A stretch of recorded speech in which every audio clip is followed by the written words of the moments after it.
दो गरीब बहनें। मोहन और रीना अपनी दोनों बेटियों के साथ जैसे तैसे गुजारा करते हैं। देखते ही देखते दोनों सीमा और मीना बड़ी हो जाती हैं। जहाँ सीमा दयालु और सीधी है, वहीं मीना चालू और स्वार्थी तरह की लड़की है।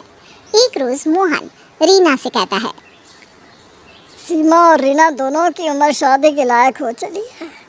अब दोनों की शादी कर देनी चाहिए हमें। शादी की बात तो ठीक है, लेकिन हमारे हालात ऐसे हैं कि शादी का खर्चा कहाँ से निकालेंगे। कुछ ना कुछ तो करना ही होगा। भगवान ने सबके लिए कुछ न कुछ सोच के जरूर रखा होता है।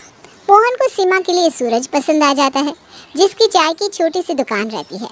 मोहन सूरज और सीमा की शादी तय कर देता है और मंदिर में दोनों की शादी हो जाती है।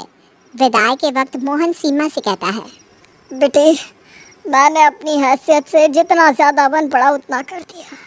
अब यही तेरा घर है। सूरज की हालत मोहन के घर से अच्छी रहती है। सीमा सूरज के घर जाती ही उसका घर संभाल लेती है। शादी के पहले ही दिन सूरज सीमा से कहता है, सीमा, मेरे पास ज्यादा कुछ तो नहीं है, लेकिन हाँ इतना कमा लेता हूँ जिससे तुम्हें कभी खाने की कोई दिक्कत नहीं होगी। तुम्हें कभी कभी कॉम्प्रोमाइज भी करना होगा, क्योंकि हमारे घर में कूलर भी नहीं है और ना ही फ्रिज। जी, आप इन सब की चिंता ना करें, मैं गुजारा कर लूंगी। सीमा अपनी छोटी सी दुनिया में खुश रहती है। उधर मोहन रीना से कहता है, मीना दिमाग से बच्ची है, उसके लिए कोई अच्छा घर मिल जाए तो अच्छा रहेगा। मैं अपनी पूरी कोशिश में लगा हूँ कि कोई अच्छा परिवार मिल जाए। अपनी हैसियत से ऊपर के लोग हमारी बेटी से शादी भला क्यों ही करेंगे। जैसे सीमा का रिश्ता देखा है, वैसे ही मीना का भी देख लीजिए। इतने में ही तमक कर वहाँ मीना आ जाती है और कहती है, मेरी शादी अच्छे से होनी चाहिए। उस सीमा की तरह मैं कोई मंदिर में शादी नहीं करूँगी। बेटा, तुझसे तो हमारी हैसियत छुपी ही नहीं, हम कहाँ से लाएंगे इतने पैसे। वो सब मैं नहीं जानती, वरना मैं शादी नहीं करूँगी, भाग जाऊँगी मंडप से।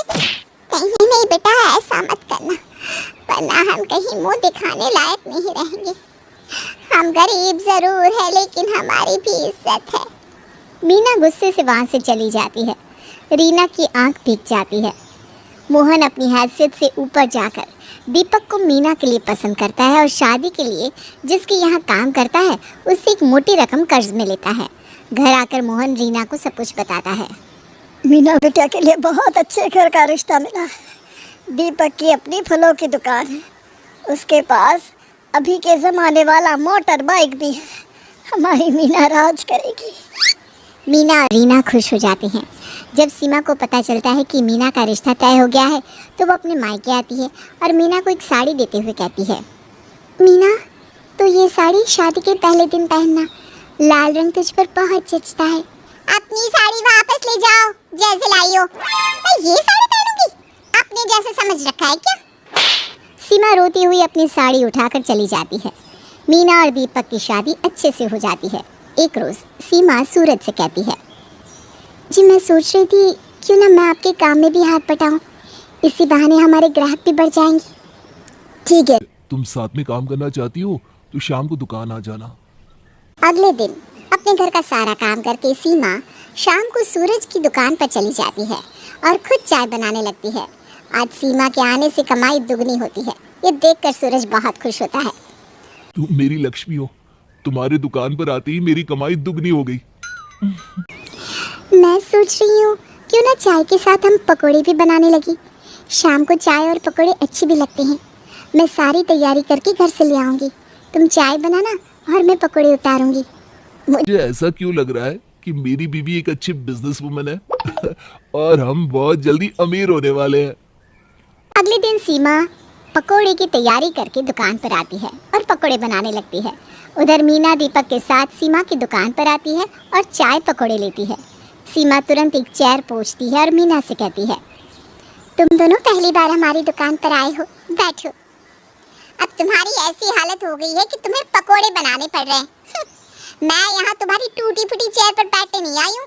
ये लो तुम्हारे पकोड़े और चाय के पैसे। अरे नहीं, मैं तुमसे कैसे पैसे ले सकती हूँ?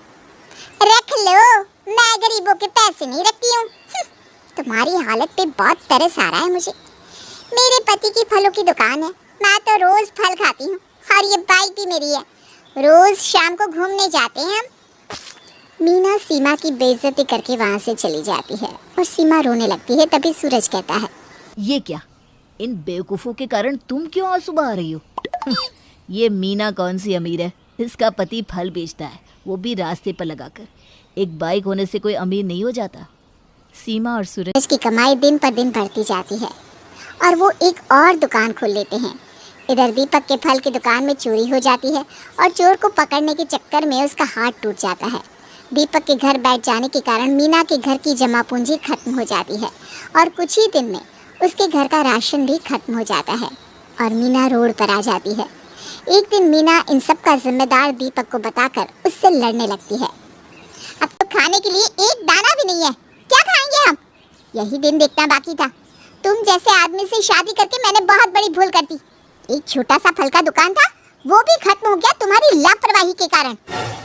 मीना दीपक के साथ बहुत बुरा बर्ताव करती है और वो बेचारा अपनी बाइक बेचकर कुछ पैसे लाकर मीना के हाथ में रख देता है। ये लो कुछ पैसे, जब तक मेरे हाथ का पट्टा नहीं खुलता तब तक इससे गुजारा करो, फिर देखता हूँ मैं आगे क्या करूँगा। उधर सीमा और सूरज का काम दिन पर दिन फैलता जाता है और वो अमीर हो जाते हैं। मीना दीपक के दिए हुए पैसों को खर्च कर देती है और दीपक का पट्टा खुलने से पहले ही पैसे खत्म हो जाते हैं। मैंने तुमसे कहा था देख कर पैसे खर्च करना, लेकिन तुम्हें किसी की सुननी ही कहाँ है। बस अपनी बहन को जलाने के चक्कर में खर्च करती रहती हो। ज्यादा सुनाओ मत मुझे, समझे? कोई भी लड़की तुम जैसे गरीब के घर शादी करके नहीं आती। अच्छा, जैसे तुम्हारे मायके वाले तो बहुत अमीर है ना। मीना के कारण दीपक को रास्ते पर भीख मांगनी पड़ जाती है। जब दीपक रास्ते के किनारे खड़े होकर भीख मांग रहा होता है, तभी वहीं से पार हो रहे सीमा और सूरज उसे देख लेते हैं और अपनी गाड़ी से उतरकर सीमा दीपक के पास जाती है। सीमा को देखकर दीपक रोने लगता है। ये क्या हाल बना रखा है तुमने? ये सब क्या हो गया? दीपक रोते रोते सीमा को सब कुछ बता देता है। दीपक, तुम्हें इस तरह भीख मांगने की कोई ज़रूरत नहीं है। अभी हम हैं ना, ये लो कुछ पैसे, और मीना से कुछ मत कहना। उसके बाद जब तुम्हारा हाथ ठीक हो जाए तब तुम हमारी दुकान पर हमारे साथ ही काम करना। दीदी, मीना की तरफ से मैं आपसे माफी मांगता हूँ। एक ही घर के आप दो अलग अलग इंसान हैं। किसी ने सच्ची कहा है, जो ईमानदारी से मेहनत करते हैं और जिनकी नीयत साफ होती है भगवान उनकी मदद करते हैं, और जिनकी नीयत में खोट होती है वो अपनी करनी की वजह से रोड पर आ जाते हैं, जैसे कि आपकी बहन मीना। ऐसा मत कहो दीपक। सीमा और सूरज दीपक को अपनी कार से उसके घर छोड़ने जाते हैं। सीमा की कार से दीपक को उतरते मीना देख लेती है और उसकी सारी बातें सुन लेती है। अब मीना को अपनी गलती का एहसास होता है। वो भागते हुए सीमा के गले लग के उससे माफ़ी मांगती है। मुझे माफ़ कर दो सीमा, मैंने तुम्हें हमेशा नीचा दिखाया और तुमने मेरी मदद की। आज मेरे ही कारण मेरी हालत ऐसी है। छल करने वालों के साथ ऐसा ही होता है। देर से ही सही, लेकिन तुम्हें समझ में तो आ गया ना, यही काफ़ी है। अब मीना भी सीमा के साथ काम करने लगती है। मीना और दीपक के हालात भी सुधर जाते हैं और वो अच्छी ज़िंदगी जीने लगते हैं।